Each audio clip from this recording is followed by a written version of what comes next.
Om Shanti. So, welcome all of you. Values workshop this time on eagerness. As always, Audio is cutting, Manoj brother. stop sharing.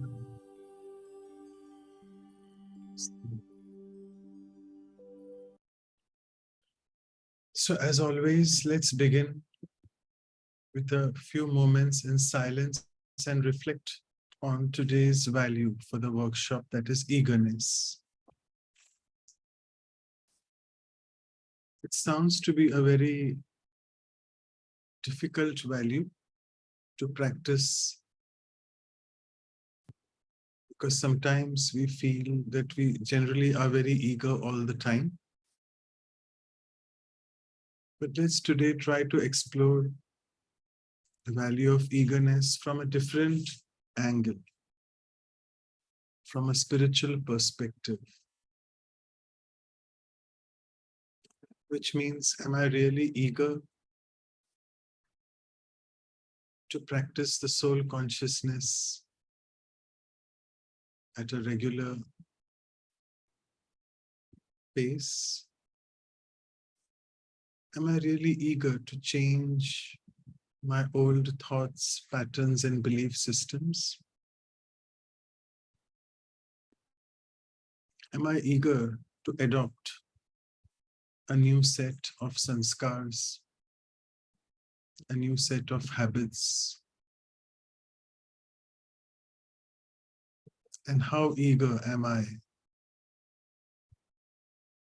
to be always in the process of getting connected to the Supreme Being and experience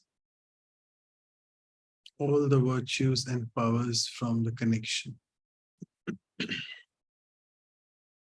So let's, from today's workshop, try to explore these different aspects, which I like to say as spiritual eagerness. So with this, I would just go further. We are having less participants today. People may join later, let's hope. Okay, yeah. So these are the workshops we have been doing so far. A big thanks to all the facilitators and also to the interpreters. So we have with us Sister Anu joining from the West Coast and also Sister Priyal from the central part of India, Nagpur. So welcome both of you and the interpreters as well. So today we'll see this unique icebreaker video. As always, it's around a 1.5 to 2 minute small video as a moral science story, and see what insights do you gain from the video. May not necessarily be related to the value of eagerness. You may feel that, but let's see, what do you want to learn from that? Just start.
Ooh. Woohoo! Yeah.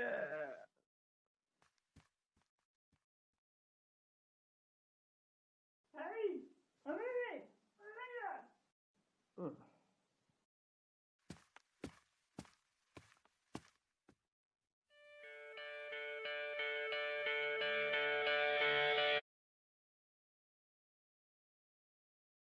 Right. So the person was very eager to follow that other person who went before. So that way I felt it is a bit related to eagerness. So I have taken up eagerness. Now you can't repeat that. So if you all can just share in the chat box, or maybe someone wants to orally share in the next few minutes.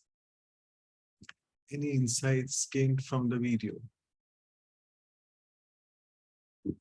The facilitators can start rolling the ball if you all want to, or even the interpreters for that matter. Eagerness can create bridges. I love that. Okay. Eagerness can create bridges. Brijpal Bhai is saying, united we stand, divided we fall. Yeah, that one stick broke, whereas it was a big bundle which was united and that was stable and strong. Fine. Okay, a few more moral answers. Maybe like eagerness will drive hard work from you. If you're eager, you would want to work towards getting and achieving that goal. Right, so eagerness makes you do a lot of good things as well. There are quite a few. Yeah, became Michael is Michelle or Michael. I don't know. I'm spelling it wrong. Try all the plan up to the point which is becoming successful. If not plan A, then maybe plan B. It's written D, but I'm sure it's B. Then Shikha sister is saying determination is the key to success. Balvinder sister is saying any situation in any aspect of our life can be resolved with our innate intelligence, power, and wisdom. Only if we are determined to resolve it. Wow, quite a few values in this. Power, wisdom, and determination, right? Anil is saying Kosh. I don't know what is this Kosh, but Anil, you want to speak up what you have written? Is it an acronym for something, or you want to specify what you're trying to say? Koshish. Koshish. Oh, okay. That's a Hindi word. Right. So koshish means you have to keep trying till you are successful. Thank you, Anil Bhai. Lata Behan is saying, sorry, if we are eager to do something, and if one solution fails, we can try others. So again, determination with concentration. And Sister Denise is saying, eagerness will overcome disheartenment. The energy, you're writing it so fast now, everything is going up and down. Just a moment. So, oh, I just forgot where I was. Yeah, so Sister Denise says, eagerness will overcome disheartenment, and the energy which is needed to find a solution, it will give us not giving up. Sister Micheline says, practice all the virtues will help to, is it virtues maybe, will help to achieve all your goals. Yeah. And Vijay Pal Bhai, I'll quickly take the last ones. Eagerness gives zeal and enthusiasm to achieve the goal with determination and gives happiness in efforts. And lastly, Jujhar Singh says, if someone else can do it, you can too, right? And Amarjit Kaur, where there's a will, there's a way, right? And finally, Rehna sister, I'm just saying finally again and again, but this is really the last one. If we love what to do, eagerness will always be there. And there is the way for the eager one. Yeah. So thank you so much. All of you have started waking up and started writing in the chat box now. But today I started with the facilitators because there was no one at that point of time. Well, thanks so much. And let's move on to the first activity where you'll get chances to orally converse as well. So over to Sister Anu. Thank you.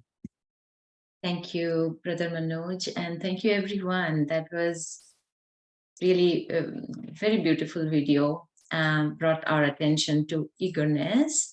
So let's continue our reflection a little further in our first exercise on actually the benefits that eagerness brings. So for that,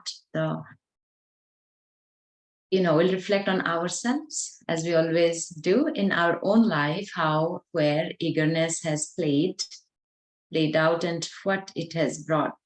So my eager behaviors, and for that, the reflection question is, reflect from the past in your life where your eager behavior led to a fruitful outcome. Just like in the video, we can say that eagerly the person kept on trying to cross that whole gap, and it brought a fruitful outcome that stayed there as a benefit for all. So what is that has happened where your eager behavior has led to a fruitful outcome that you felt happy about? Could be a surprise or not, but it was a fruitful outcome we're happy about. And let's write down a few of the advantages that you catch from that scenario. So we'll take a minute. So reflect on, get your answer. What are the advantages? Then we'll share.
So I hope everybody got to remember one of the scenario. So can we hear it from you? Anyone who would like to start? Unmute and share with us.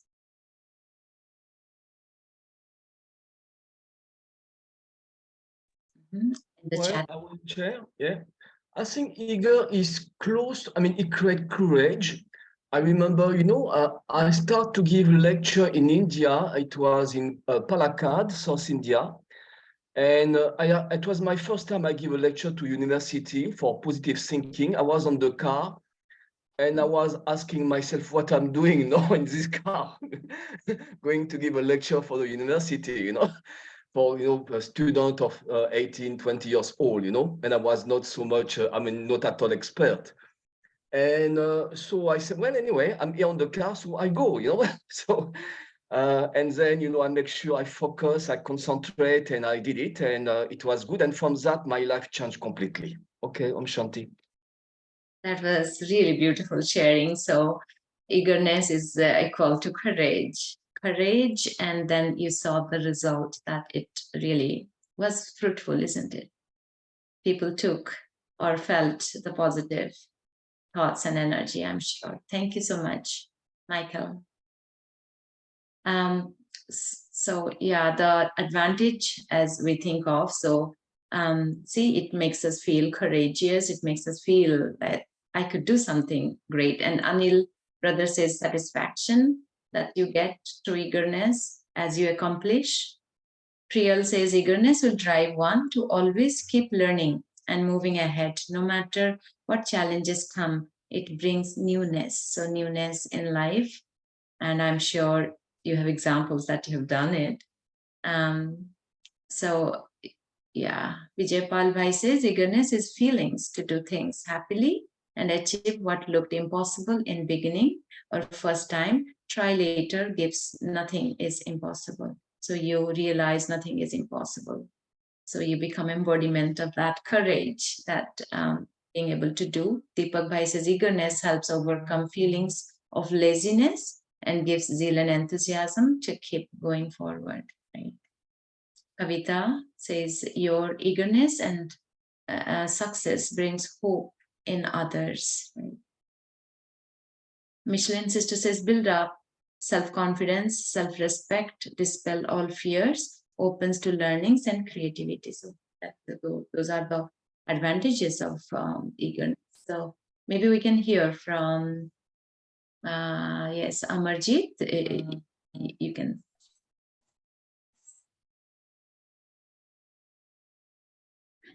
मैं हिंदी में बोलूंगी। It's okay. मैं जब नई आई थी 2018 में as PR, तो मेरे को कुछ भी नहीं पता था कनाडा के सिस्टम का। तो मेरी अखबार पढ़ने की इच्छा होती है, तो वहाँ मैं जाकर फिर तब अखबार इन सर्कुलेशन में भी था, तो मैंने पढ़ा कि सीनियर सिटीजन्स के लिए कोई कंपटीशन है पंजाबी में डेक्लेमेशन का, तो उसको इन पर्सन जाना है। तब कोविड नहीं था, तो दूसरा तो पता ही नहीं था, तो मेरे को रास्ते का भी नहीं पता था कहाँ हो रहा है। मैंने अपने आप को रजिस्टर कर दिया, मैंने कहा कोशिश करनी चाहिए।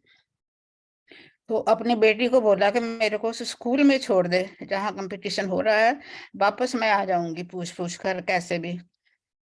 तो वहाँ बोला, उसका टॉपिक था आज के युग में औरत का योगदान।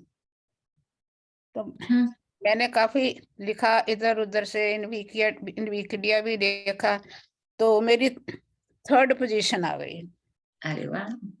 और फिर मैंने उनसे ऑर्गेनाइजर से पूछा, तो भी जो 2 लोग ऊपर रहे हैं मेरे से, उनमें और मेरे में क्या फर्क था। तो बोले कि आप बहुत धीरे धीरे बोल रहे थे, आवाज भी आपकी छोटी थी। तो मैंने कहा तो कोई बात नहीं, सीख जाऊंगी, अभी तो आई हूँ।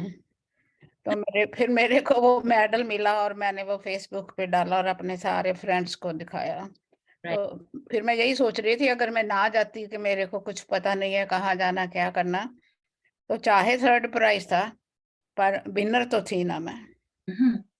So that was really very empowering sharing for all who did not understand. So she was new in Canada and did not know the language or how to go to places, and she saw a competition and she registered for that. She told her son to drop her there, and that was in Punjabi, and yeah, she won the 3rd prize, and she was the winner. She said, why I was 3rd, and the people who were organizers, they were saying that you were speaking slow and less voice sound, and however, she says I was the winner, and yeah, it is her eagerness that took her there. So she said, I must try, so koshish karni chahiye, and she won, and that gave her confidence. Marjit, thank you. So Lata, you would like to share? You had raised your hands. Yeah. Om Shanti, thank you, sister. So I remember an incident, like when I was here at the university, the very first day I walked in and I saw the notice board, and there were the pictures of the TA, the teaching assistants in the university. So that was my first day at the university, and I thought that I also want to be there on the notice board. And I tried like twice, and when I was in my 3rd semester, I got that opportunity. So it was my eagerness that I want to be there on the notice board. And so when I tried multiple times, so I got that. So we can say that it's eagerness as well as the determination. So yeah. Beautiful, yeah. Thank you. We are now seeing the beautiful side of eagerness, I must say. So everything, it's that eagerness that takes us there. So great determination and perseverance. I think that you kept doing it until you got it. But first spark of eagerness, that too. Thank you. Thank you so much, Lata. Yes, Balvinder, you would like to share.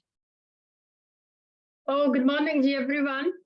For me, I was so eager to manage my chronic pain after car accident almost 5-6 years ago, despite several challenges, because I had a difficulty to learn this meditation.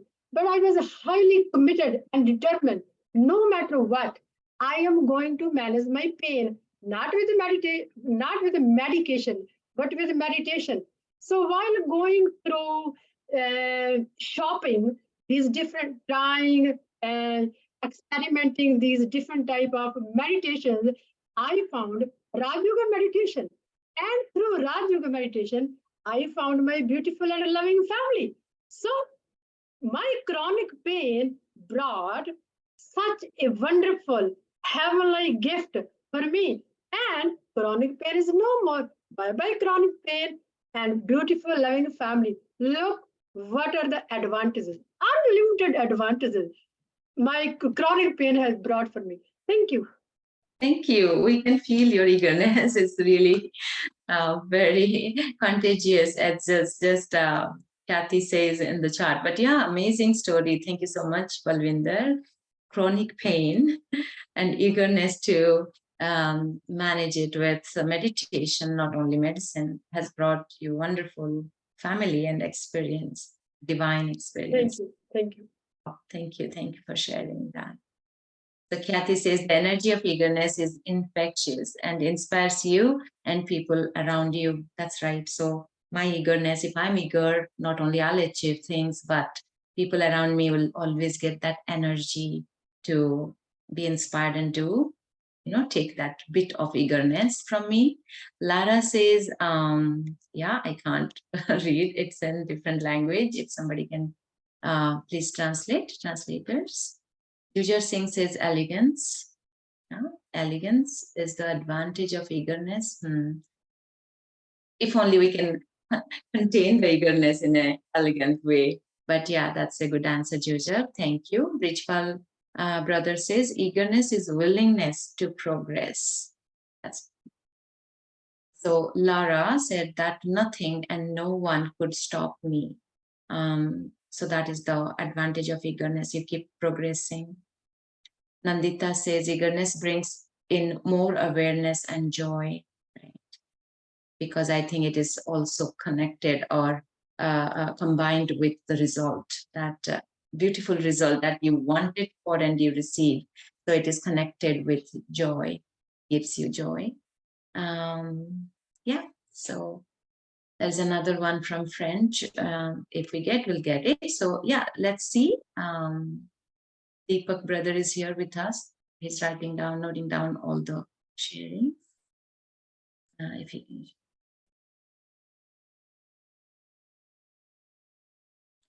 So these are the beautiful sharings from all of you. I'm sure each one who is here has gone through that experience. They have reflected on eagerness, and I'm sure we are all taking that eagerness with us. So it brings us satisfaction. It shows or decorates us with elegance. Then it drives one always to keep learning and moving ahead, no matter what challenges come. It brings newness to life. It brings hope in others. Eagerness helps overcome feeling of laziness. It gives zeal and enthusiasm and keep us move forward. It is infectious. It inspires everyone around us. It builds our self-confidence, self-respect, dispels all the fears, opens to learnings and creativity. And it is a willingness to progress. Eagerness equal to willingness to progress. And it is the feelings to do things happily and achieve what looked impossible at the beginning. And we see the result of being it happen. So nothing and no one could stop. That's the progress. It gives the power to keep progressing.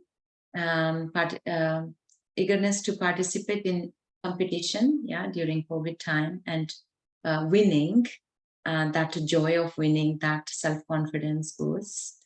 Eagerness brings in more awareness and joy, and also like knowing or wanting something, like the sister said she wanted to be on the notice board and she was trying a few times. That's really great sharings, and let's move further into experiencing eagerness. I'll hand it over.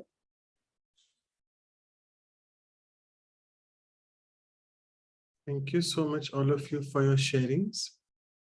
So as beautifully shared by all of you, and also I think I just liked what Sister Balwinder said, no more chronic pain, only just gain. She gained this beautiful family of angels, which she, I'm sure, cherishes a lot. So let's move on to the meditation part of it, as always. So we'll sit back, relax, take a deep breath in and out. And focus yourself on this beautiful energy that you are.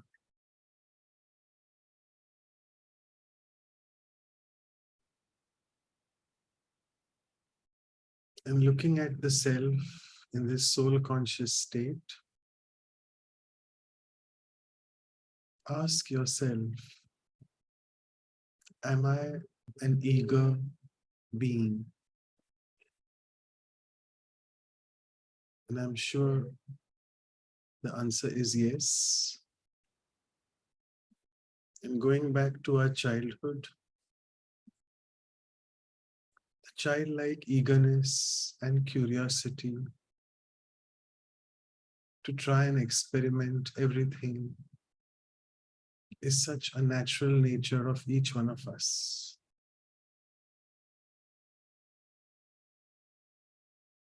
So today, now I being the adult, though the soul has no age, but this eagerness still remains in me, which helps me nurture my innovation and creativity.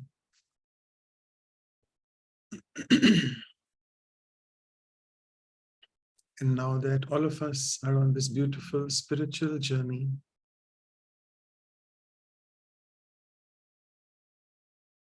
does this eagerness translate into that as well? Need to ask myself.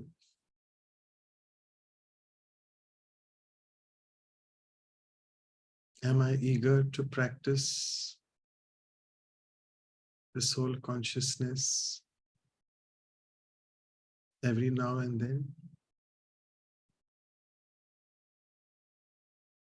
Am I eager, as we discussed in the short meditation before we started the workshop? Am I eager to change my set belief systems and thought patterns? Am I eager to change my old set of actions and sanskars?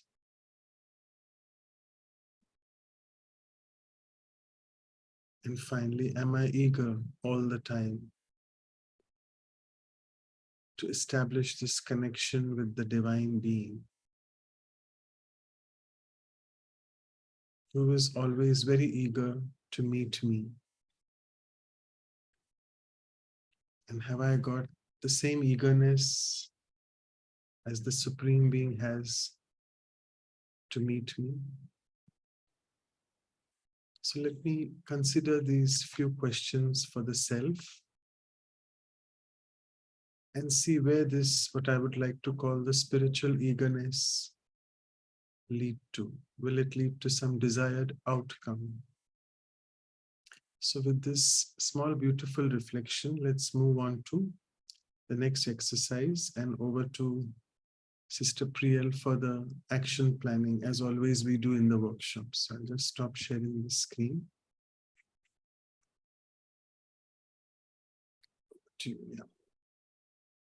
Thank you, Brother Manoj, for taking us through a beautiful meditation experience and putting us through and taking us through such thought-provoking questions as to bring spiritual eagerness into our lives. Now, with this, we move on to the action planning exercise. Now, action planning, as we all know, it gives an opportunity to create a working plan for inculcating or incorporating into our lives the values that we have been reading and learning about for so long. Now, I would like you to just take a few minutes to reflect and note down on various ways or methods by which you can enhance and increase your spiritual eagerness in your life. Then there may be certain things that you may already be doing and would want to reinforce those things, or you would want to develop a few habits, new habits, which would increase eagerness in your life. So please take a moment to note down your reflections.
You can raise your hand or maybe write your reflections in the chat box.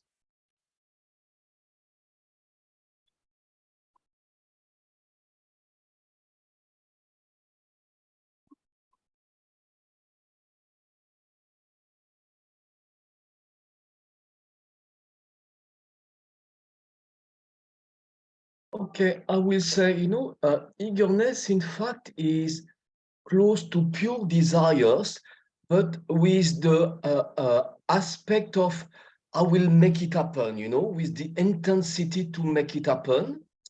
And for example, in the meditation, you say about, too eager to be more soul conscious. So I will say, whatever I know already, which is working to make me soul conscious, I will use it even more to make sure it will really happen and stay there. Okay, Om Shanti. Thank you, brother, for sharing your beautiful reflection. So we need to reinforce what is already working for us. Okay, to remain soul conscious and to increase the soul consciousness state. Okay. Anybody else who would want to share? How will we increase the eagerness or spiritual eagerness to grow in the spiritual life? Om Shanti Didi. Om Shanti, Vijay Bhai. All my dear brothers and sisters, please accept my greetings of love, peace, and happiness. Spiritual eagerness can be increased by three things. Number one is spiritual knowledge. Unless we have a knowledge of self and the supreme, the eagerness, spiritual eagerness is not possible to increase unless we have the knowledge of self and supreme self. Then we should have a purity in life. Then we should have a silence practice, which we call it is a yoga, dhyan. These things are very important to have eagerness, spirituality eagerness to be increased, because later on you will know what love is, what happiness is, what bliss is, and what power is. All these will come to you if you remain disciplined determined, clean intellect, pure heart, that my spiritual eagerness should increase day by day. Om Shanti. Thank you, brother. Those were quite a few points to reflect on. 3 primary points: knowledge, then yoga, and then purity. These are the 3 things that needs to be practiced to keep on increasing the eagerness in one's life. Thank you. Anybody else who would want to go ahead and share their reflections? Okay. Certain reflections in the chat box. Like Manjeet says, everyone, like eagerness is an enthusiasm to do or have keenness to achieve something. Deepak says, being disciplined and avoiding distractions from outside world will help to enhance spiritual eagerness. Subhas says, by listening or reading daily Murli will increase the eagerness. So the more you come to know about knowledge and the secrets of the knowledge, the more eager you would get to know more and go into the depth of the knowledge again. Great sharings. Anybody else who would want to share? I think Nandita has unmuted, so Nandita can go ahead maybe. Nandita, please go ahead. Sorry, actually by mistake it got unmuted. I was just typing. So getting spiritual eagerness can happen if we look at that or focus at the positive of everybody, and also I feel if we have a regular sadhana time. Okay. So being regular can also help you increase the eagerness for in the spiritual life. Great. Okay. Sister Anu says, keeping the discipline for pure feelings for all and silent time with myself and experiencing the divine presence and blessings in my life can help increase and enhance eagerness in spiritual life. Wonderful. Amarjeet says, where there is will, there is a way. A good and evergreen method to increase the eagerness. So if you are willing, you can increase the eagerness to learn more in life as well. Great. Anybody else who would want to share? Yeah, Rehna sister, please go ahead. Okay, so I have always wondered why everybody only speaks about values, virtues, and powers, and nobody speaks about the kalaएं. Okay, kalaएं is equally important. So just going through an article which says, it's in Hindi, आत्मा की विशेष 5 प्रकार की कलाएं हैं. हर संकल्प, बोल व कर्म के पहले उसका परिणाम जानना. संकल्प, बोल व कर्म से किसी को दुख नहीं देना बल्कि सुख ही देना. हर एक व्यक्ति की विशेषताओं को देखना, अकल्याण के पीछे छिपे हुए कल्याण को पहचानना और स्वयं संतुष्ट रह औरों को संतुष्ट करना. So if I translate it, it will be like Atma has 5 special kalaएं, or what do you say, art, which is one of the qualities of Satyugi Devta, that is a Satyugi deity. And they say 16 kala sambhun, 16 celestial degrees. So this one is har sankar bol va karam ke piche uska parinam jana. Every before you think a particular thought or say a word or take an action, I mean think about the consequences. And sankar bol va karam se kisi ko sukh dena, matlab sabko sukh dena. I mean every thought, word, and action has to be has to enrich the soul, or it has to provide us and others some benefit. Okay, and sabhi ki visheshta, I mean, look only the good qualities of others, and whenever there's a situation, like just yesterday you had a big situation, right? We all know about it. So uske piche, itni badi situation ke piche kya kalyan, it is difficult, but that is one of the kala we have to inculcate. And swayam santushta, that is contentment, auron ko santusht karna. That's, you have to be eager in this. That is one thing I would be eager about, especially the consequences of each word, thought, and action. Great. Thank you. Thank you for your sharing. Your Balvinda sister, you're unmuted. Please go ahead. Om Shanti ji, everyone again. Recently, I became aware that I have already developed unhealthy eating habits, overeating addiction. So every day, I begin my day dancing with one determined thought: no more eating until the next meal. So breakfast, lunch, and dinner are fixed. Whenever I go to kitchen, my mind, I do feel inner urge, go and put something into the mouth. No, no, no, no, no, no. I'm more powerful than you. I'm more powerful. So I am practicing this determined thought this week, and I will keep continue for 21 days. And after 21 days, I will gain this new habit. So this is my new practice starting this week. Thank you, Ji. Thank you. So probably there's such an eagerness to bring about a change in life. Great to know. Okay, No there's more. one sharing in the chat box. Gulden says, positive thinking, giving love, even having the will to transform those who have no love for us and have negative thoughts improves our soul. Like transforming and changing from negative to positive thoughts helps us change. So that will probably bring eagerness to grow more in.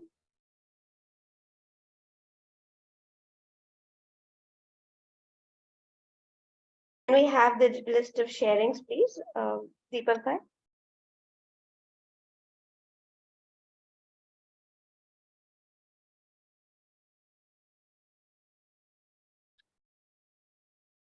Thank you. Okay, so summing up the action planning exercise with the wonderful sharings that every one of you shared, like to reinforce that is working for us, whatever is working for us to remain in the soul conscious state, that is that to increase spiritual eagerness, to reflecting on spiritual knowledge, silence and enhancing purity can help increase the spiritual eagerness. Also, by being disciplined, avoiding distractions from outside world can also help increase the eagerness. Keeping discipline, pure feelings for everyone, silent time, taking out time for your own spiritual progress will increase the eagerness to go deeper into that learning as well. Again, positive thinking, giving love, having the will to transform those who do not have love for us helps us keep the eagerness going on. So thank you all for all the wonderful sharings. Let's move on to the next part of the workshop. Thank you. Okay, so thank you so much, all of you, and Sister Priyal and Anu.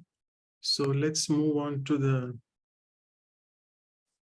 turning points of what the speakers had to say last week during the episode. And before that, before I forget, if there are any new participants who have joined for the first time and you want to be a part of the series and workshops for the coming future, so please share your WhatsApp numbers and email addresses in the chat box to Sister Vidhi or Sister Anu, or maybe if you're comfortable to everyone as well, so that we can keep sending you the invitations and even the materials, which we call the review materials, after the workshop is over.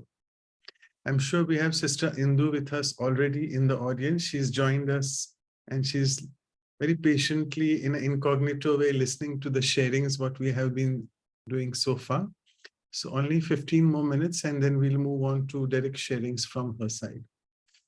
So it was a dialogue between Sister Jenna and Sister Krina. Krina sister was doing more of the role of asking lots of questions to Sister Jenna. So Sister Jenna started that eagerness is about getting to the next experience that will give me joy and will help me grow. So something which we all like, the inner growth of ours. And she was speaking about her spiritual awakening, which she had because she was basically a very extrovert person. She said that wearing shorts and coming to the center, but not really interested in taking the knowledge. But she said that I was eager to see what this light offered because she had this sort of a vision of the light and she was eager to see what this could offer. And she also said that all of us have this recording in the soul that pulls us and takes us to the future. So she said that is the connection of eagerness as a value, because unless we are eager for something, we really don't venture into that. So I think eagerness needs to be fostered. It's a very important value which helps us, as I said before, for doing something new, to venture into something and to become creative. And I also, during the talk, curiosity and eagerness. Curiosity is another value which I think we should be taking sometime later, not very soon now, because it is closely linked to eagerness.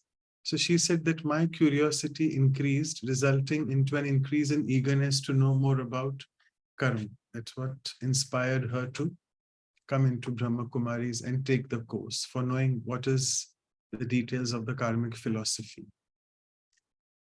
Krina sister said that curiosity creates that creativity that in turn leads to eagerness. So it's all actually mumbo jumbo, it's all circular.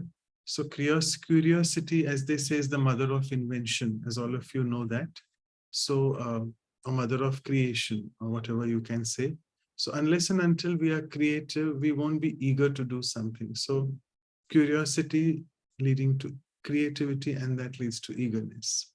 And Sister Jana beautifully pointed out that there's a very thin line between desire and eagerness, because I never know, I feel it's eagerness, but probably there's a subtle desire inside. So she said the one way to differentiate between the two is desire is something which comes from the past. It's a past experience which is forcing me to have that desire. And eagerness is what is pulling me to the future. As we said, that eagerness is to do with creating something new and innovative. So that's the difference between the two. And also she mentioned that the willingness to do something, because quite a few of you also shared about this willingness and the ability to grow and do something new. So both these are very closely connected, willingness and eagerness. And if one has the willingness to grow, then we should be very careful what we trying to call in our spiritual jargon here at the Brahma Kumaris, Maya, but the Lokik world calls it ego. Ego will surely create barriers. So we need to make sure that the I and the mind, this authority that I have to do it, I am willing to do, and I am eager, and all sorts of I and mind can really be a hindrance to practicing any value for that matter, not only eagerness. But to break that ego and to break that vicious I and mine, the best is to have a deep connection with the Supreme. And as I think today in the slogan also, which we had in the spiritual class, that if I surrender everything, even surrender my service to the Supreme, it will really help me to shed off my ego and I can really move forward then. They also mentioned that stillness in the mind is the silence of the soul, because a soul really can't be silent, because the most important component of it, as we say, the mind, intellect, and sanskars, it starts with the mind. And the mind is, we say, the thinking faculty of the soul. So the soul can never really remain silent of any thought. But if you have a still mind or a stable mind, it helps you in inculcating the silence of the soul. That's what they mentioned too. And I think today I'll be finishing quite early. Sister Krina was saying about, again, related to the thoughts, that if your thought is powerful, eagerness will hit the target, right? So before I go to, I think there's a wrong thing happening here. Sorry for that. So before I go on to the announcements, I would now request, so we finished quite early actually. And good, we have Sister Indu with us already. So if you can please spotlight Sister Anu. And I'll just stop sharing the screen first. Yeah.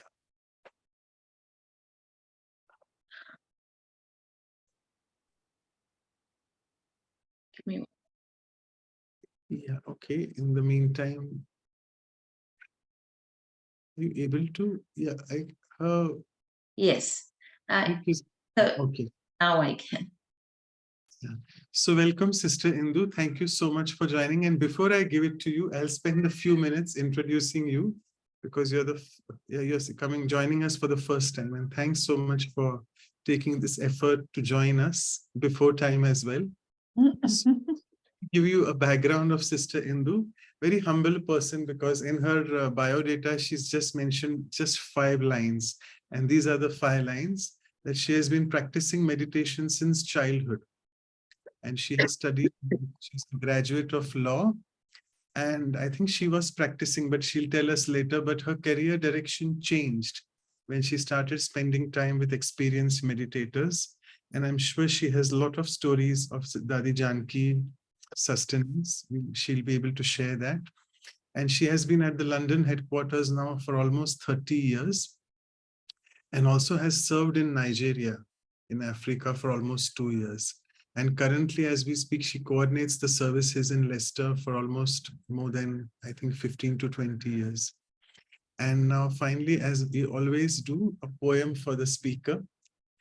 So our special guest today, Sister Indu, is from Leicester, UK. Words of wisdom from her are eager to say. She tells us that while the sun shines, make hay, and let Maya and weaknesses from our existence be away. Now let's lead a life based on a spiritual way, sailing in the Lokik though, but parking on the Alokik Bay. So let's park on the Alokik Bay. Let soul consciousness be our path where we need to stay, so that the Supreme Soul gets a chance always to have a say.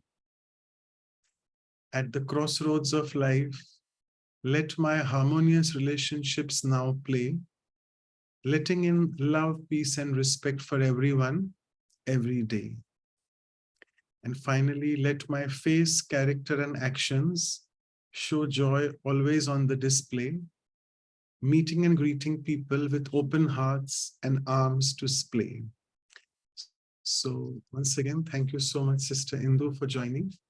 And the stage is all yours. You have a lot of time today, more than 1 hour. Thank you so much. Thank you. I just want to make one correction that was there from the intro. I didn't graduate. I stopped studying law because I took a break and I said to my mother, I want to break because I was working, studying. And I said, I want to go somewhere. And she was very strict. And this was, now we're talking about the 80s, 1980s. And she said to me, you can't go anywhere on your own. You're too young. And anyway, I won't let you go by yourself. And I said, I wanted to go Europe. I said, I just need to go somewhere for a holiday.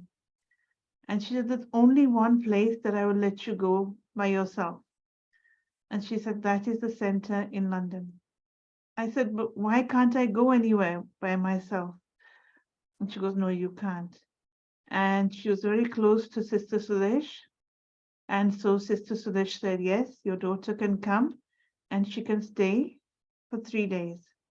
So I went to stay the London Center for 3 days. And that was more than 30 years ago.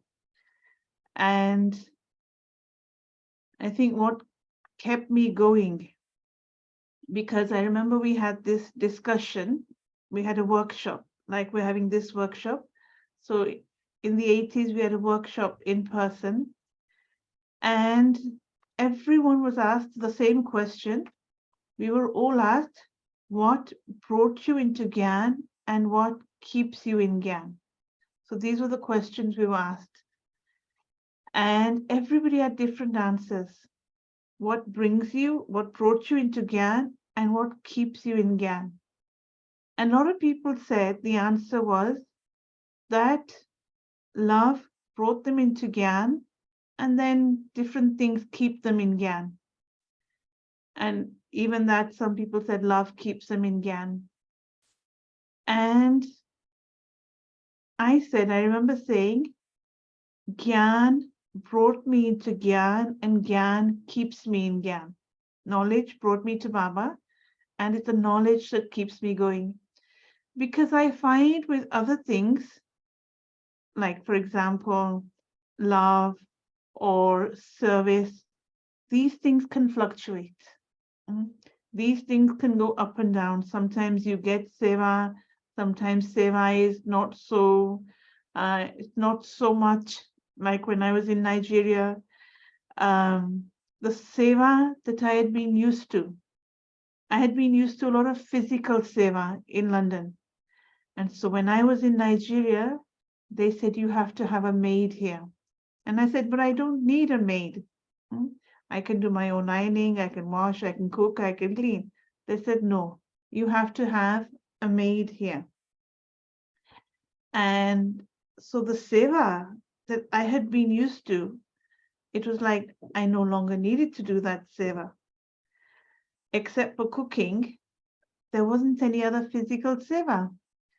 And that's when service of serving souls.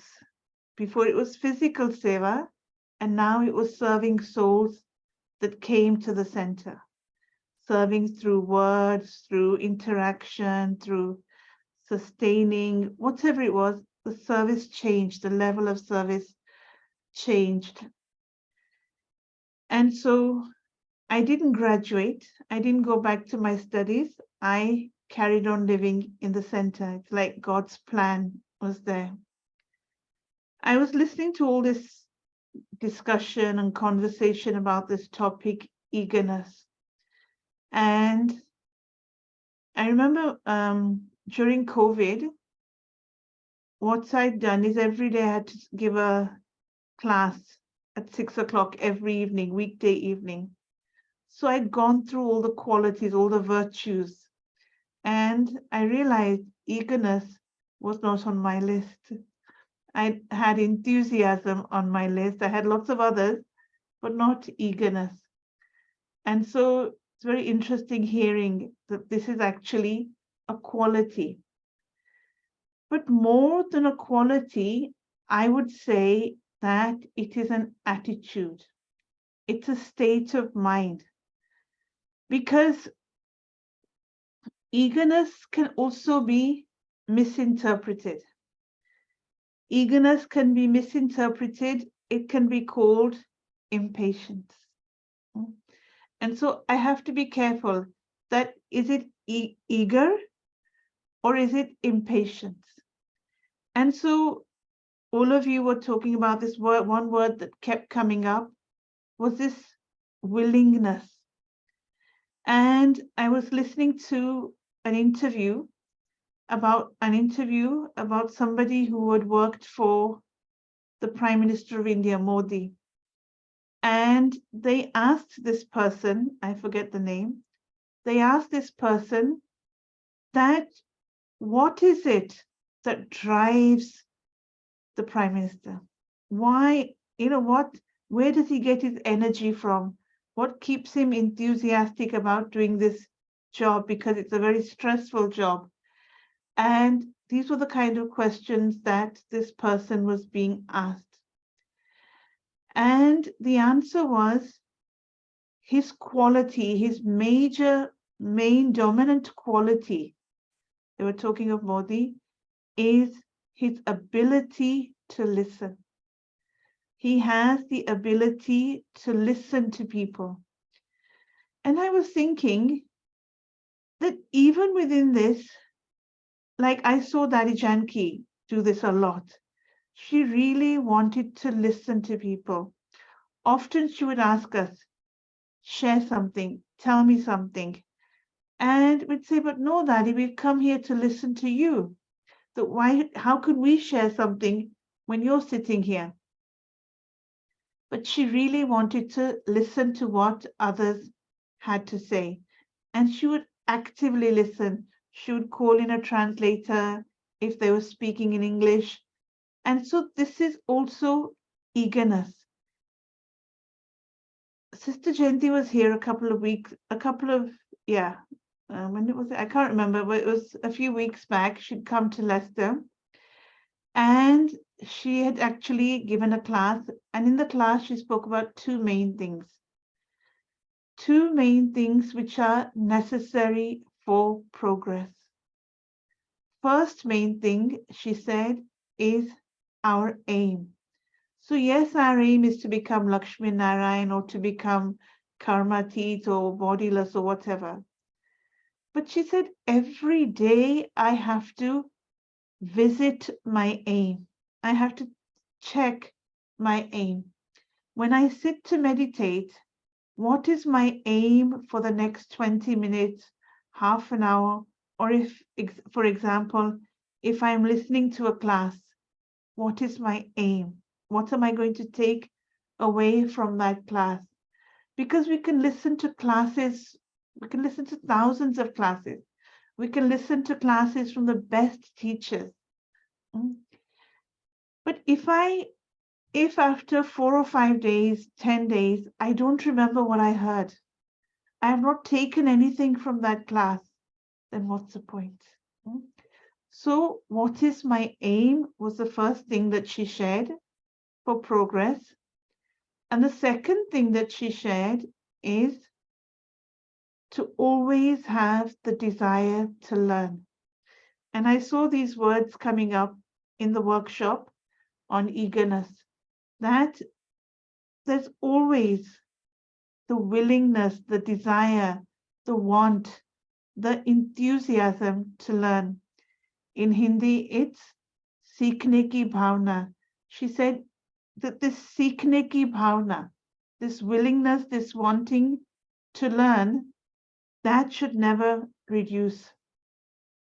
That should never become less. Because if that becomes less, then our enthusiasm also becomes less. Another thing that was being shared in the workshop is, Manoj Bhai said, an eagerness to change. I really like this because that's what our whole life is about. Change. And how eager am I to change? Means we want to speed things up. This is what eagerness means. I want to do it at a fast speed. When it comes to change, then there are two responses. Either change can be seen as exciting, or change can be frightening. Either there's an eagerness to change, or sometimes we get frightened of change. Eagerness is when I am excited to change. And actually, if you think about it, on a logik level, our body, even on a spiritual level, I suppose, our body language shows how eager I am. It's like, for example, for service, if I'm eager for service, then what is the sign of that? The sign of that is I am willing to cooperate. There's a willingness to cooperate in whatever service I am being given. Now, when it comes to change, this eagerness to change, what happens is, like I said earlier, there can also be fear of change. And if there's fear of change, what happens is we utilize the mind so that the mind does not feel fear. We don't want to feel fear. Fear is afraid of fear. Like if we're in a state of fear, even fear is afraid of that. We are afraid to change because we are so used to, we are so set in our ways, we are so much stuck in our comfort zone.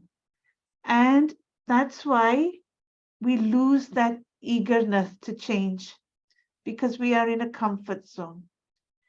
And so obviously we learn from Baba that change is natural. Change will happen whether you want it or not anyway.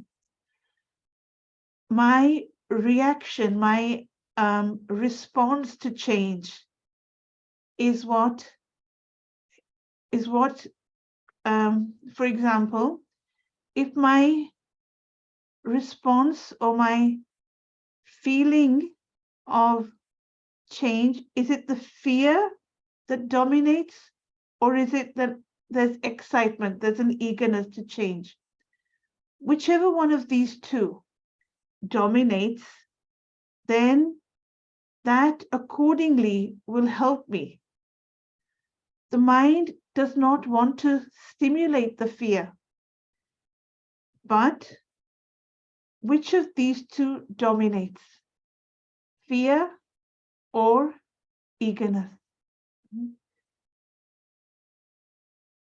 When there's an eagerness to change, I've never seen Baba use this word eager, but Baba uses the word enthusiasm. Baba's language is umang utsaha. There's a zeal and enthusiasm to change, to do service, to do all of these things. And so, one second.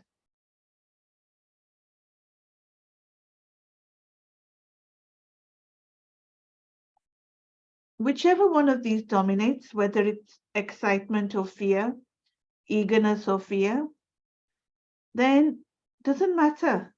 I still have to face change. I still have to face myself. Two things work in parallel. It's like a bicycle. The wheels of the bike, they move at the same time. They work in parallel. So what are those two things? One is day-to-day life. So whatever it is.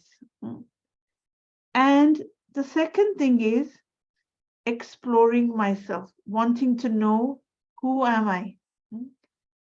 These two things happen together. It's not what happens in the Lokik world, I see, and you've all seen, is that people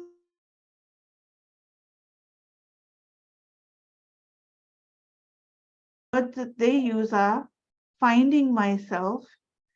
They think it's separate from day-to-day life.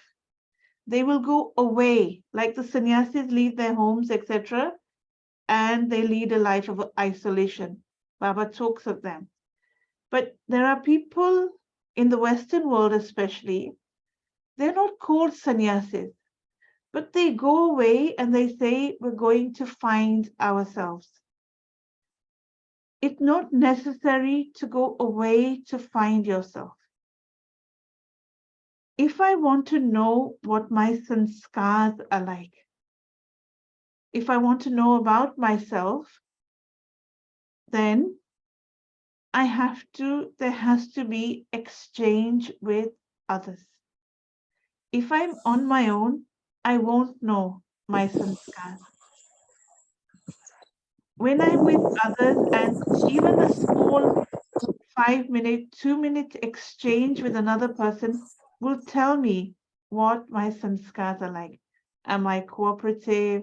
Am I competitive? Am I critical? Am I jealous? Am I happy for others? Small exchanges with other people will tell you about yourself. And so these two things, life and who am I, they go hand in hand. They are interwoven. You cannot separate them. If you try and separate them, you won't really find yourself. When it comes to eagerness, then there are many ups and downs. One day you feel eager for Amrit Vela, for Murli, you're full of joy, full of energy, all of these things.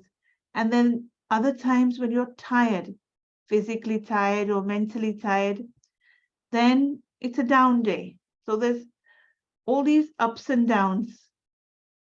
And what these ups and downs do for us is either they will generate personal growth. When there's an up, you see it generates personal growth. You want to grow when I'm having a good day.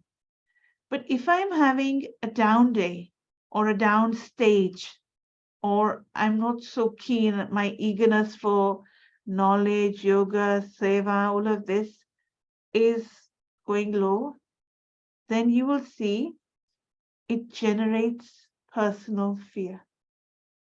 I am scared for myself. I am scared for the direction I am headed in.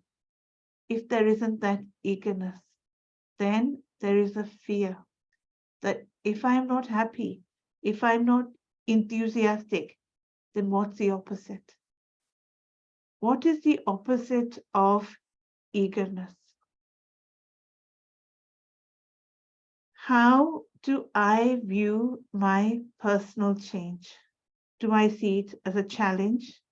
Do I see it as inevitable, that I have to change no matter what, that I've got no choice? So it's like I'm trapped. I've got no choice means I'm trapped.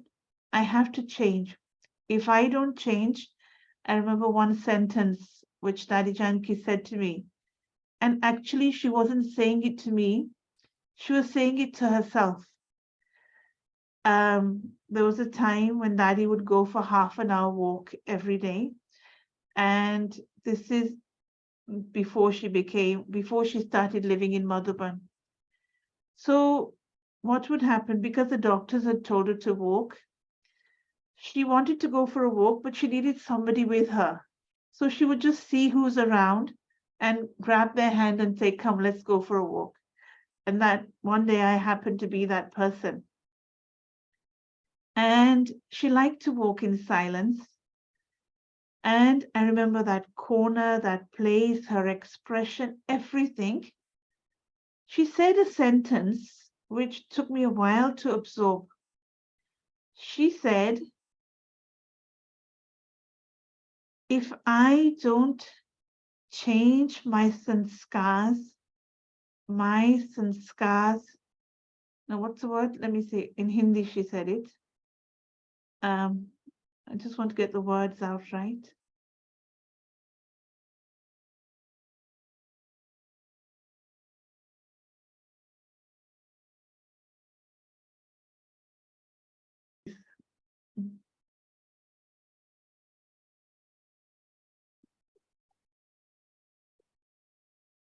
अगर मैं अपने संस्कारों को change नहीं करती हूँ तो मेरे संस्कार मुझे यूज करेंगे.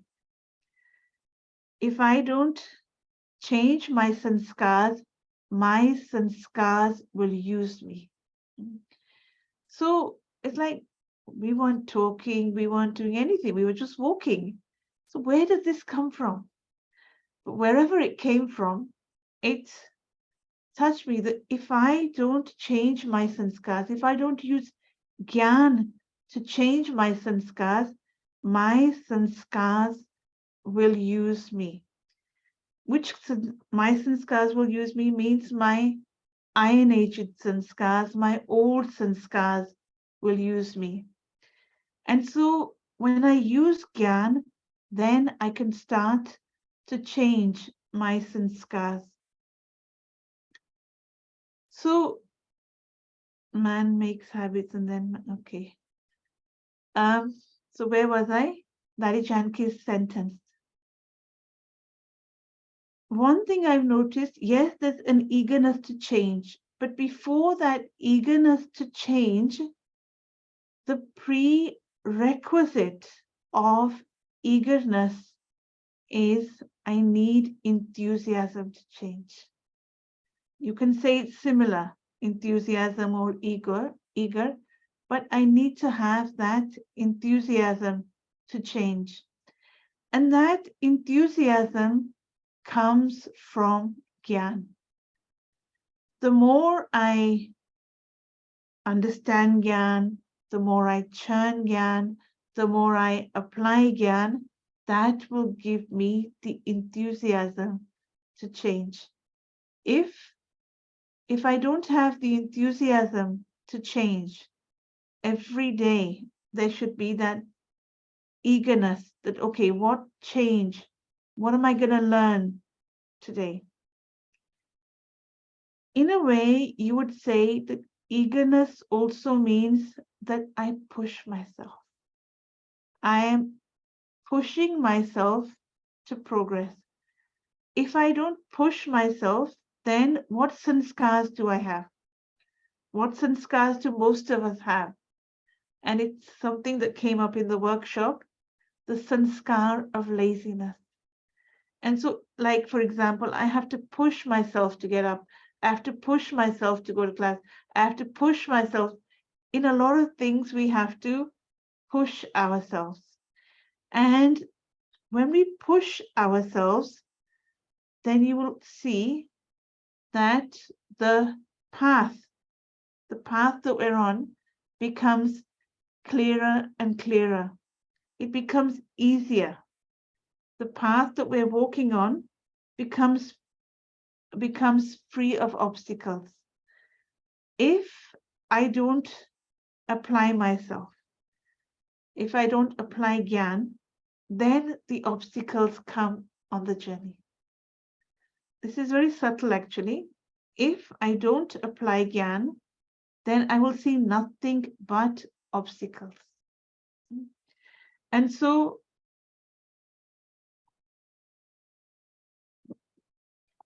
eagerness is good in one thing.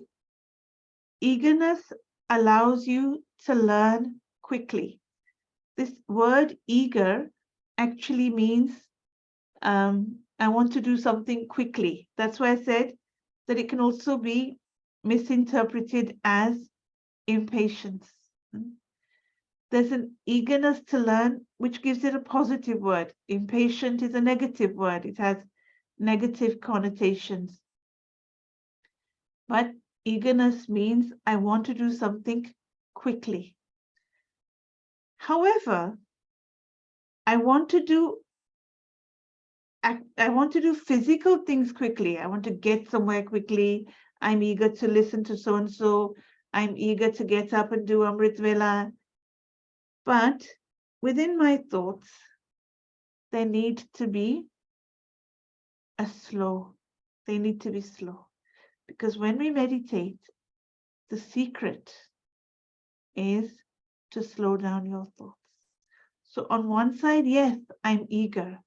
But on the other side, if I want to connect with Baba, if I want to experience the soul, then I really need to slow down my thoughts a great deal. This is where I find new BKs, they're always asking, how do you meditate? How can I be so conscious? How can I remember Baba? This question has become, it's like eternal. It's always there. And yes, you teach them the right words. You teach them that in a commentary that this is what you should think. This is the kind of thoughts you should have. But do you teach them slow? Slow down your thoughts. Experience will only happen when your thoughts are slow. So for example, if I'm saying, when we start meditation, I use the sentence, most of us use the sentence, I'm a peaceful soul. So in eagerness, it would be fast. I'm a peaceful soul, I'm a peaceful soul, I'm a peaceful soul. But real meditation is, I am a peaceful soul. I am a peaceful soul. So service, yes, there can be an eagerness for service we want to do. Listening to Gyan, there can be eagerness for that. Wanting to apply, wanting dharana, yes, there can be an eagerness for that. But when it comes to yoga, when it comes to meditation, then I need to practice the opposite. In meditation, I need to actually slow down my thoughts. Whilst I was listening to the workshop, then these words, enthusiasm, willingness, wanting to do, all of these words kept coming up. And I heard all of that. But the danger of eagerness is that one day I'm eager and one day I'm not eager. So then that suggests a lack of stability. It shouldn't be that one day I'm full of beans, I want to do, and the next day I'm tired. But another eagerness, before I forget, that I've been wanting to say this morning, Amrit Vilait came to me. Another type of eagerness that we need is we need to be eager to find solutions. Eager to achieve, we've been discussing a lot anyway. But whatever the situation, whatever the problem, whatever it is, be it center life, home life, work life, whatever, I need to be solution orientated. A lot of us, we forget to be solution orientated and we become problem orientated. We keep saying, oh, there's this problem, this problem, this problem. But eagerness to change is one thing, but eager to find solutions. Another thing is, do I have the same eagerness to learn, to listen to Baba's Murli that I had when I first came into Gyan? Try and think back of that eagerness that I had at that time. When I first came to Baba, when we first started listening to the Murli, when we first started doing service, it was a very different eagerness at that time. It was a very pure eagerness. And then what happens over time is we become tainted or we become disillusioned. Not just disillusioned with what's happening around us, but we become disillusioned with ourselves. And with that disillusion, our eagerness decreases a lot. So it's like Baba says in the Murli, remember the days of your childhood. He's not talking about a physical childhood. He's talking about the childhood when we first came to Baba, when we first heard Baba's knowledge. We were Baba's baby children and we were growing small children. What was our eagerness at that time like? And so this is what Baba wants, that to do that same, to have those same eagerness that I did at that time. In Madhuban, there's one brother, Pandurban I'm talking about, and his duty is to make chai. And he has to make that chai and keep it ready by 3:30 in the morning. Because 3:30, Brahmins start coming, they want to have chai before their Amrit Vela. Some even come at 3 o'clock. And that has been his duty for the last 30 years. That's all it means. He does the afternoon chai as well, but he makes the morning chai. So think about it. If he has to have it ready by 3-ish, and it takes time to make big pots of chai. He doesn't make a little pot on the gas, but he has to put this whole system on, and the pots are massive. So he has to have it ready by 3-ish. What time does he get up? Because you have to allow at least half an hour to make the chai. And every time I see him, when we visit Madhuban, not just the brother who makes the chai, but there's a brother who cleans the Tower of Peace also. He cleans the Tower of Peace religiously, and he cleans it with the same enthusiasm, the same energy, the same, means he doesn't feel, oh no, not again. Oh, I just cleaned it a few hours ago. It's got dirty. Look at all the leaves. There isn't those thoughts. It's not like, it's amazing just to watch somebody do the same duty day in, day out. And what do they get out of it? They're not going to get a pay packet, but they're doing it with so much, I would say, love here. But because of that love, they do it with the same eagerness. And then you appreciate that how Madhuban functions so naturally. So the routine is so, it's like clockwork. Nothing goes up or down. It's tea is ready every day, 3:30. The tower piece is always clean. I see that brother cleaning the tower piece, brushing it, mopping it, whatever it is, after Amrit Vela, because he has to do it at a time when it's quiet, when there's people don't want to sit at that time. So he does it. Sometimes I see him doing just before class, and he does it with that same eagerness. So is it possible that I can do the same duty day in, day out, the same job? Do I do washing up with eagerness?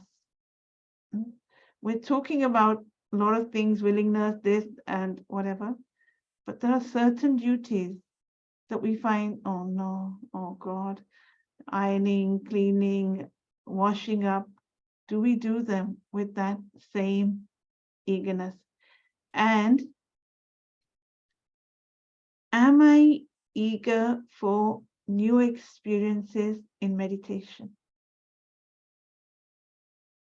Meditation, anyway, it should be slow. Like I said, our thoughts slow down drastically.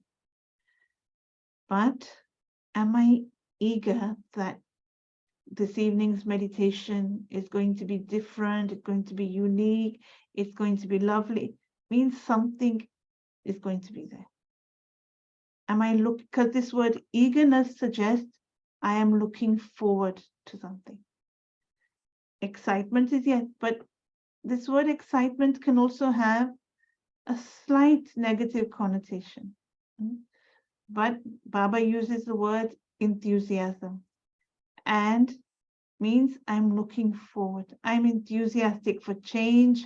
I'm enthusiastic to follow Baba's Srimad. I'm enthusiastic to have new experiences. And I don't know how long I'm supposed to speak. Is there any questions? You have, Anybody yeah, so asking any questions? Because I think we discussed this topic a lot. very true, but we are enjoying your differences between eagerness and enthusiasm. We have 15 more minutes, actually, till 9:15 India time, which means... Okay, does anybody have any questions? Also, there's another eagerness that I was thinking about, because I was thinking in which areas of our life do I need eagerness? And I saw with Daddy, one eagerness she had, and I think these are the right words. She had the eagerness to please people. She wanted to make people happy. And so she was always eager, always wanting to make people happy. Sometimes we would say to her, no, Daddy, don't meet this person. There's no time. You're getting late. We've got to go to this program. But no, she would stop us and say, the person in front of me, whoever it is, whatever they've come for, I want to make them content first. Program is going to happen later. We will get there on time. She had that absolute faith that she will not be late for the program. And she was right. We all know that Daddy was always right. But the eagerness to please others. In the world, when fighting with Maya, how can we increase our level of enthusiasm? Okay, I just read the question that's come up, but I just want to finish this thing about Daddy. Is that on the Lokik level, people pleasing is seen as slightly not a good thing. You're always trying to please people. But here in Baba's world, to make others happy, to give happiness, to make others content. It's part of our DNA. It's part of our lifestyle. To give others happiness, not just on a spiritual level, but even physically if they need something, like Baba said today in the Avyakt signals. Baba spoke about respect. And in the blessing, Baba spoke about imperishable respect. So what is imperishable respect? I didn't read the English, I read the Hindi. In Hindi, Avinashi Swaman. So what is this Avinashi self-respect? It's 2 sentences. Just 2 sentences. Avinashi Swaman is, I am a soul, I am a child of God. Is there a 3rd sentence that you can add to that? This is Avinashi, means no one can take it away from you. No one can destroy this self-respect. It's not going to fluctuate.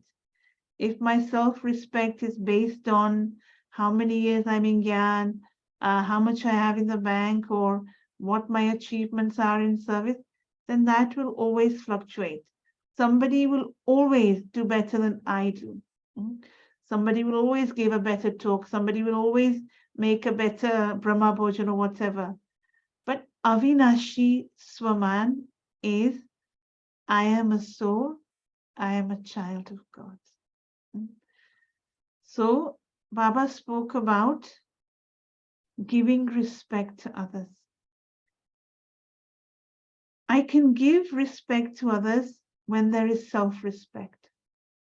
If there is no self-respect, and often, even though Baba's children have so much knowledge, you will see sometimes they lack in self-respect. The world also, once Dari Janki said, I remember in Madhuban, she said these statistics, and I don't know where she got these statistics from, she said 95% of the world's population doesn't have self-respect. And I was like, really? She goes, confidence is different. They have confidence in their work, they're able to do their work, but self-respect is different. And so when I have self-respect, it's very easy to give respect. When I don't have self-respect, then you will see that we are, you would say, we insult others. Even to ignore somebody is insulting them.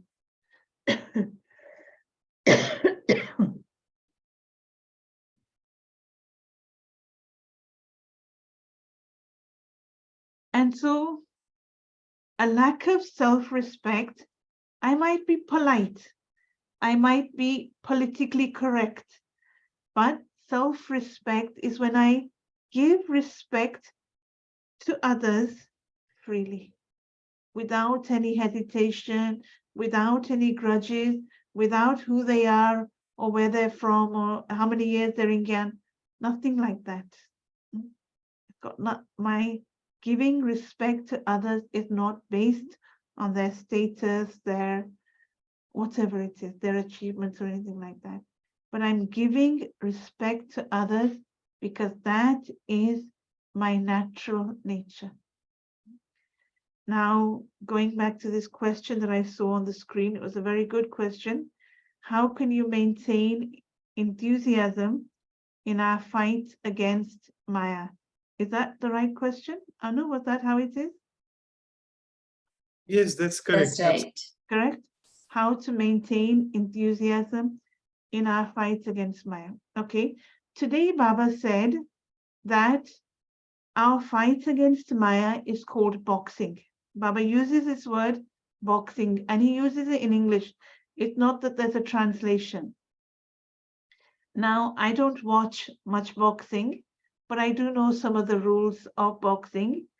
And in boxing, if somebody's pushed to the ground, then they're given a number of seconds And if they get up in that number of seconds, then you can go back to fighting.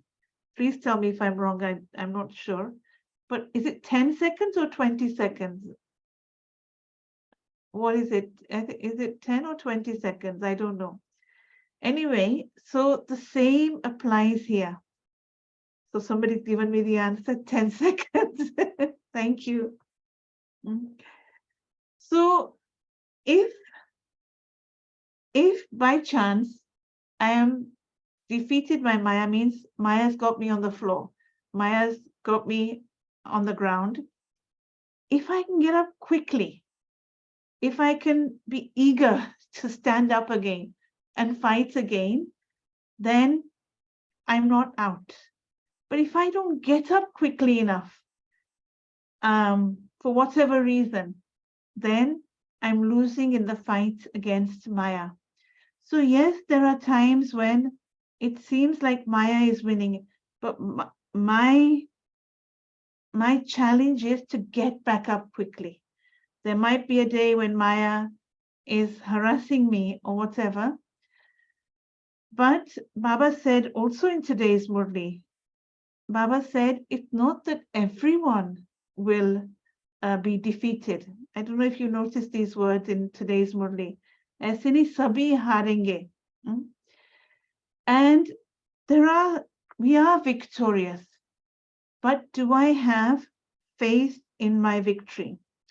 Once I remember asking Nari Janki the question, what is the difference between faith and victory?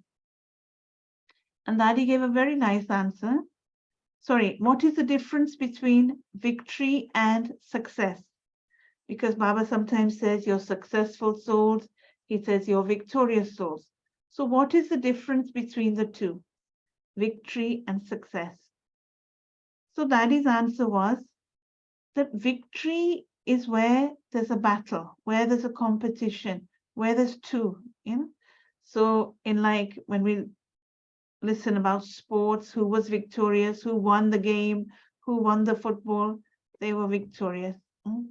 So our victory is against Maya. And she said, we use the word success when it comes to service. You don't say you were successful against Maya, you say you were victorious over Maya.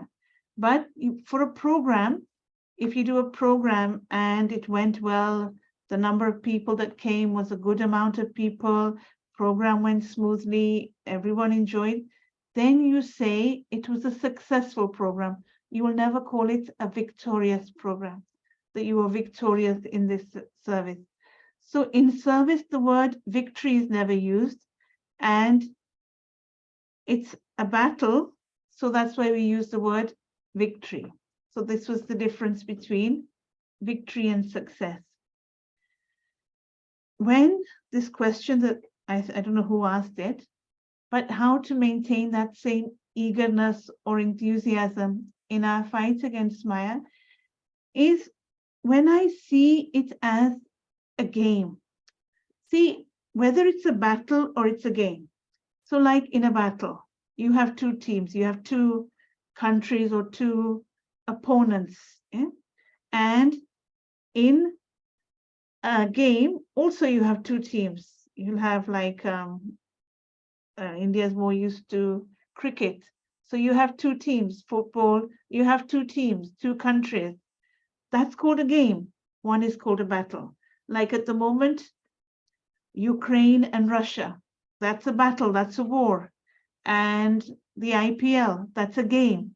Even though there's money, etc. involved, it's still a game. So now, in our fight against Maya, do I see it as a game or do I see it as a battle? If I see it as a game, then there is enjoyment. If I see it as a battle, then there are scars. Then there is victory and defeat, or, we all know what happens in battle. A game, it's again a challenge, but it's more enjoyable. So what is it a battle with Maya or is it a game? If I see it as a game, then sometimes I say to Maya, I don't know if I say to Maya, but I say to my waste thoughts, today you won. Today you have won, but you wait. I will somehow find a solution to get rid of you. I will find a way to get rid of you. So it's like, you have points. It's called a tally system. You have 4 ones, and then you put a line across it, and that's 5. So that's how I see it with Maya. That, okay, in this instance, 1 point to Maya, or in this instance, 1 point or 2 points to me. So I see it as a game. That's how I maintain my enthusiasm. Sometimes I lose, what do you call it? I don't keep up with the score, but other times I'm very aware of the score. Maya's winning, or I am winning, or what Baba says is so right. Victory is on my side. I will get the ultimate victory. Maya might be winning now, but it's like we pace ourselves. Runners, if it's a long distance run, they're taught to pace themselves, not to use up all their energy at the beginning of the race. And so this is long distance. Our battle with Maya is right until the end. And so we have to be careful. Where am I using all my energy? I have to accumulate energy. Somebody asked Nadi, where do you get your energy from? So she said she gets her energy from studying. And it's proven scientifically that the more I use my gray matter, doctors will know this, then it keeps me active. It keeps me, I'm able to battle with dementia or Alzheimer's or all sorts of these things if I study. And once somebody asked Daddy Janki, every day in the Murli, Baba says, study, study, study. What are we supposed to study? I study the Murli. What more should I study? And Daddy said that that's not what Baba's talking about. Baba's telling us to study our thoughts. That's what the study is. You can read the Murli and then study your thoughts. The Murli is a mirror. Now study your thoughts. Study the direction of your thoughts. And so this was very interesting, that because we often think of studying as mean listen to lots of classes, go to lots of workshops, read the Murli 20 times. No, study the direction of your thoughts. And so how to maintain our enthusiasm or our eagerness in our fight against Maya it's a game. It's a game, and I have to win. Somebody asked Nari Janki, because there's this saying within Brahmin life that realization leads to transformation. So they said to Nari, I have lots of realization. I have no end of realization, but I don't see any transformation. And Nari said, because you're missing the link in between. And so he said to Nari, what is the link in between? And Nari said, determination. So yes, eagerness is there. We want to become Lakshmi Narayan. Baba says in the Murli, we're so eager to become Lakshmi Narayan, we put both our hands up. But the determination is what's necessary between realization and transformation. And that was a really good question, by the way. I like that question. It will make me think now. I don't know who asked it, but thank you. So there's one more question coming your way. Can I take it?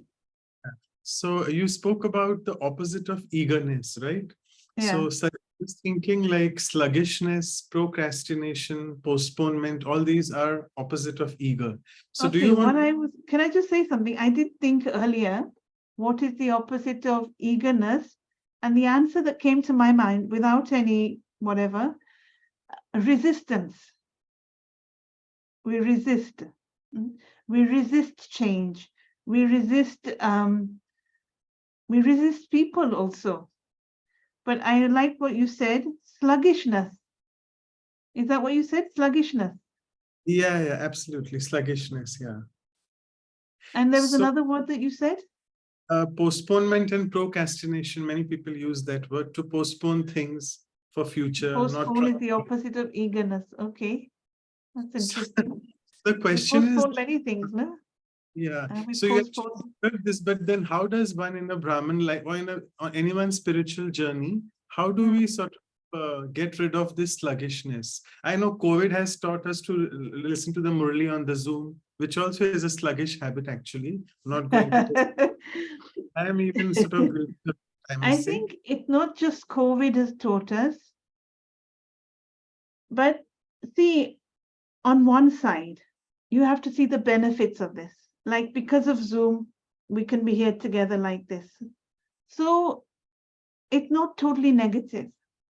I know that in our class, there are many who cannot make it because they live far away or they are physically very old. And so they can't come to class. So for them, Zoom, what is it? Peace of Mind TV, Godlywood, whatever it is, it's a blessing. Whenever I go to visit them, it's always on. You know, they're always watching something. And I feel that this is such a lifeline for them. Because if they were to watch normal TV all day because of their physical age, then what is on the TV? Serials or adverts or news. That's all I see. I mean, I don't watch TV, so I don't know. But whenever I've seen glimpses or when I've visited somebody or something, then it's either a serial or a film or a lot of adverts or the news. And within Indian news, I really feel, I don't know what they're saying. I don't know what they're saying because they're saying it so fast. But I feel like it's shooting. It's like it's a, shooting. They have to say so much news in this amount of seconds. And I really feel, what impact does this have on the mind? Can't remember anything. And so I forget, sorry, Manishbhai, what was your question? Sorry, the question was how to get rid of this sluggishness. How to get rid of this sluggishness. Okay. One is, okay, in meditation, our thoughts need to be slow. But when it comes to when you're not meditating, then we need to be able to think on our feet. The sluggishness comes when I don't have enough, not just positivity, when I don't have enough material, good material to think about. Like this person who just asked this question, how to remain enthusiastic in our fights against Maya. I know that my mind will keep thinking about that this is such a good question. I need to find a good answer. So it's not, when we churn knowledge, Baba always uses one particular quality with churning, and that quality is cheerful. So sluggishness comes when I'm not churning the knowledge. Then you will feel there's no energy. It's like a slug. If you've ever seen, have you ever seen a slug? It's very slow and it leaves a mess behind. And so in sluggishness, what happens is I become physically and mentally slow. Physically slow, not a bad thing, because as the body gets older, then yes, it will become physically slow. But if I become mentally slow, then see, Daddy was never mentally slow. She might be physically unwell, but she was never mentally unwell. And so what I see Baba's knowledge doing more than anything is in this day and age, when mental illness is, we all know it's increasing, It's dominating the news. Everybody's concerned about it. These words, well-being, and all of these words. Can I share how to maintain? Okay, yes, you can, but let me just finish my sentence. Okay. So mentally to be active. So this is why study. The study will keep us mentally active. Like I must say, I enjoyed listening to everybody's experiences before I had to speak. And this is also necessary, that I listen to people, that I interact with people. This will keep away the sluggishness, that I allow my mind to be active. I participate in conversations. If I'm, oh, it's boring, it's not for me, I can't do any of this, that makes me sluggish. Okay, Somebody fantastic. wants to share something, that how to maintain their enthusiasm in the fight against Maya. Sangeeta was the name, I think. Yeah, so I don't know where Sangeeta, Sangeeta is. just unmute and share so that we can, because time is going up fast. So we just Okay, have from fear, Yes. paralyzed, what? Om Shanti. Om Shanti. Yes. When my journey to fight with the Maya started, since I had been in the Gyan, so initially it was very difficult and I used to lose my enthusiasm. But when small victories happen, and that completely change our life, those victories, they keep me enthusiastic to go ahead. I mean, for the further fight, the victories which I have experienced during the journey, they keep me enthusiastic to maintain, they help me to maintain the enthusiasm for further fights. Small This victories. is my personal experience. Mm. Whatever victories I have achieved, they help me a lot to maintain my enthusiasm. Because if it has happened once or twice, a few times, it can happen every time. Maybe sooner or later, yes, it will definitely happen. That gives me the boost that it will definitely happen. It may take time, but it will happen because it has happened before. There's one question that keeps coming up: fear, paralysis. Can somebody tell me what the question is, Manoj? Yes, the question is, yeah, actually, I was wanting to ask this question. We are really running short of time, but we'll take this as the last question. It's like fear paralyzes us. Fear paralyzes us. So what to do to conquer How to conquer fear? Yeah, exactly. Yeah. Okay. Okay. Some of our fears are to do with past trauma. A lot of the fear that we have is not just from this birth, it's from past births also.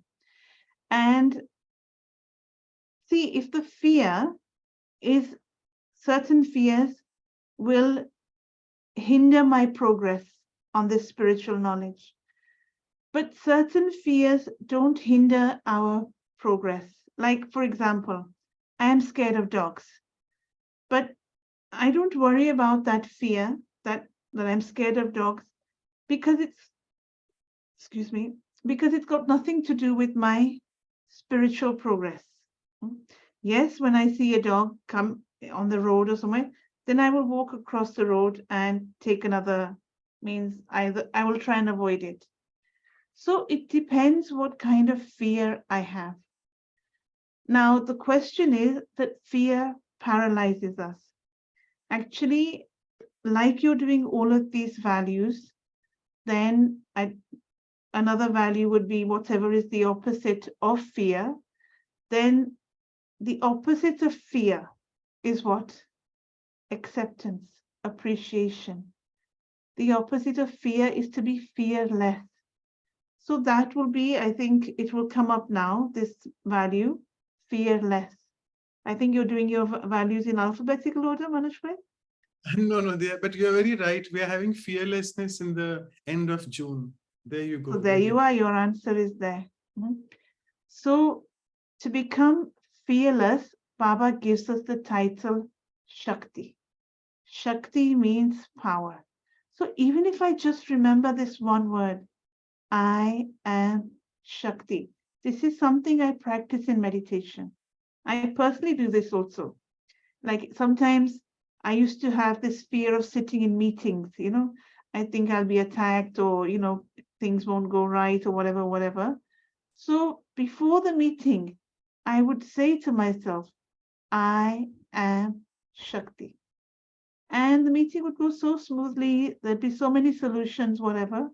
So find something which suits you. Find something which works for you to get rid of your fear. This question is, yes, a very good one, but it will take time to start understanding what is your fear?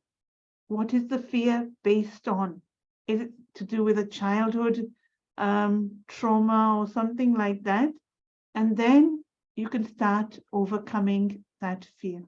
You have to find out what the fear is based on. Like I know my fear of dogs is based on that I was bitten by a dog when I was very young. So I know that. It's not that when I see a dog, I start screaming and shouting and, sweating or anything like that. But I just don't want to be with the dogs. And I know lots of Brahmins who have dogs and they want me to visit their dog even. Right. But I don't have an eagerness to visit any dogs at the moment. Okay. So thank you so much. And I would request actually Sister Claudia, who is one of the center coordinators, who's always with us from Vancouver. I'm sure you know her very well. So she Yes. pitched the Portuguese translation. So if I can Yes. request Sister Anu, because there was some problem with Brother Manuel, who normally does the Portuguese translation. He's not got internet facility properly working. So can I request Sister Claudia to come out from the Portuguese room and do the vote of thanks? And then we can go ahead with the announcements and the meditation as well.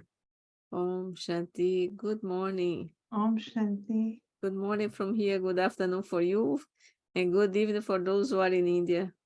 So it was very nice to hear you talk about eagerness in a very different way and to be eager to change. Yes, to be eager to change. And we see about eagerness to also ready to cooperate with others. So it's quite very good points. That's why even now at the end, when you are talking about be fearless, yes, I also have some fear because when I was small, I fell inside the pond that we have in the house and I almost died. So every time that I go through something that there is water underneath, I cannot go high much. But one day I had to go through this. Then I just told myself, I have to go. Then I went. So fear sometimes comes from something that we have on this life. And that's why we have to figure out what happened and change. I like it when you talk about this. So eager to change, that's the main thing. Yes. Thank you very much. We really appreciate your time, your thoughts, and everything. Thank you for being with us today. Thank you, Claudia. Thank you. So thank you so much, Sister Claudia. And I must say, I have also got hydrophobia because I was also at 6 months of age, the caretaker put me in the pond accidentally. All of us have our own fears, very much similar. We're having a session on everybody's fears. Counseling needed. Counseling is needed.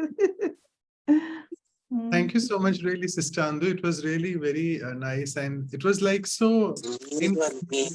And this was the first time that people have started asking questions directly by unmuting. They felt so much at home. They didn't feel that inhibition of someone speaking. So thank you once again. And before I go to, Sister Anu, you have to do because people are eager. One of the brothers is always eager, Brother Vijay here, to get photographs. So we'll be doing that soon. He's again mentioned that he's eager to do that using today's value. So let me share the screen and do the announcements quickly. and then we move on to the meditation and the photograph. So I wanted to let you all know that this month, June month, we celebrate in the remembrance of our very dear Mama, Jagdamba, we say, Jagdamba Saraswati. So as Sister Indu already covered about fearlessness, we are having these two beautiful values for this month, helpfulness and fearlessness. And I think was an embodiment of both of them. So we are having a lot of speakers from the UK, United Kingdom. We started with Sister Indu this time, and we are continuing it with two other beautiful sisters, Sister Shashi, who's a very senior Raj Yogi. She has been with us on our episodes before as well. And a newbie as well, Sister Daksha, who coordinates the inner space at Wembley in UK, another senior Raj Yogi. So both of them will be interacting. That's next Saturday on 10th of June. And again, another speaker from UK, Cambridge, a very famous one, I must say, Dr. Prashant Kakode. I know him personally as well. He'll be speaking on the workshop, as always we do after the talk. That's on Saturday, 17 June. And that's an elegant calendar. Thanks to Sister Kosha for sharing this. So we have our silence retreat later on fearlessness. We'll be doing the announcements later as well. I think this slide is put up wrongly. Yeah, and if you can please send your feedbacks to or comments, suggestions, queries, whatever on our emails for valuesforlife@gmail.com or vancouver@ca.brahmakumaris.org. And these are our websites of Vihasa and the Vancouver website as well. And yeah, if before I forget, you people asked for the sort of the recordings. So they're all freely available on omshanti.tk/workshops. And for the episodes, they are on the playlist /English. And you can also search in the respective language. So sorry, we had a little bit of technical glitch with the Portuguese language today, but thank you, Sister Claudia, for pitching in at the right moment. And now I would request Sister Anu to please take the photograph, and then we are slightly late, sorry, but we have to sit in the meditation as well. So apologies for that.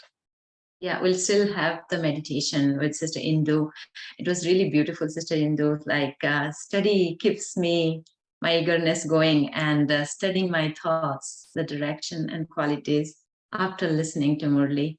I think there's so many points, beautiful points you gave. So we are all taking with us, and yeah, everybody's eager. Thank you, Brother Manoj and Brother Vijay Pal Bhai. So everybody open your video, switch on your video.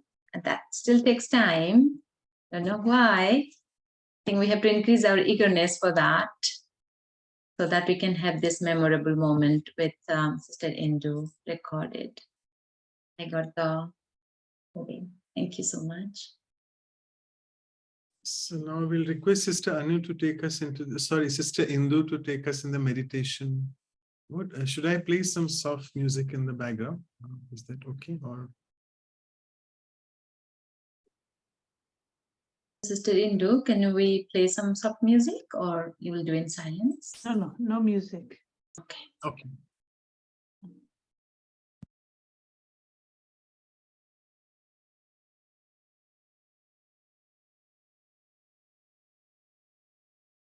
Om Shanti. I sit comfortably in my position in the center of the forehead. This is where I am. I am the master of this physical body. I am the creator of my thoughts.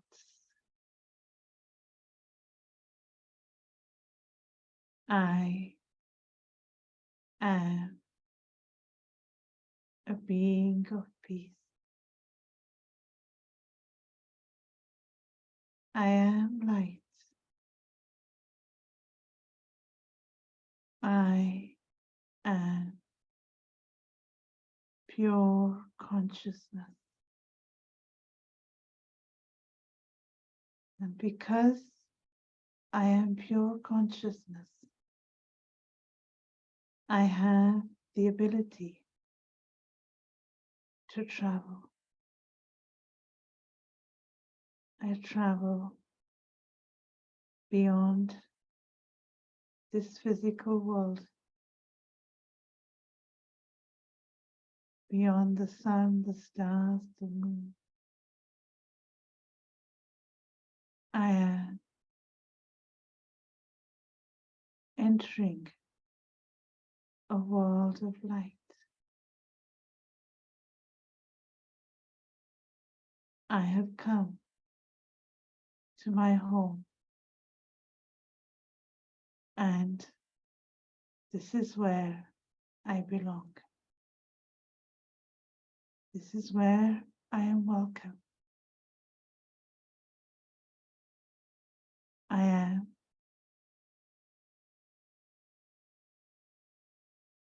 at home. I am relaxed.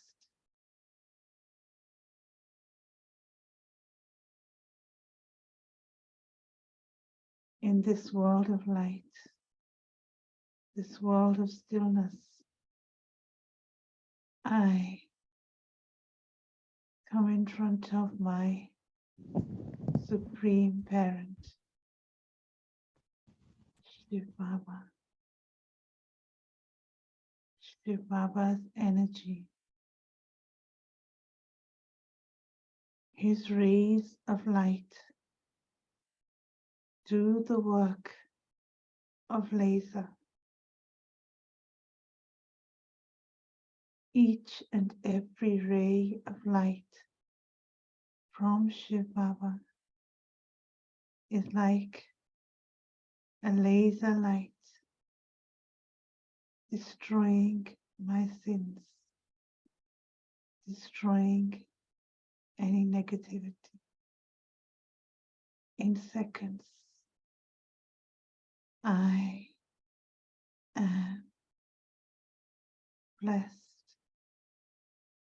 I am pure and peaceful. Baba's love is purifying the soul. God's love does the work of purifying. I am being cleansed.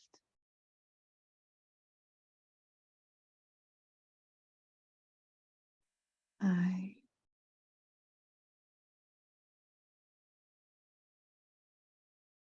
am so close to Baba.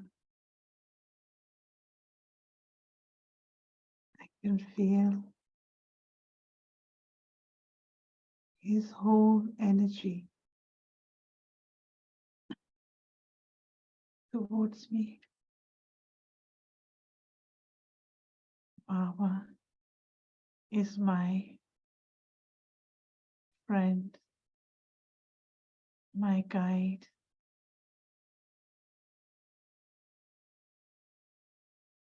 Baba is my everything. I am blessed in this birth and in all my births. I am a child of God. Om Shanti. Om Shanti. So thank you once again, Sister Indu, for your time and sharing. Thank you. Okay, I leave you all now. Thank you very much. Thank you, everyone. Thank you. It was very empowering. Bye, everyone.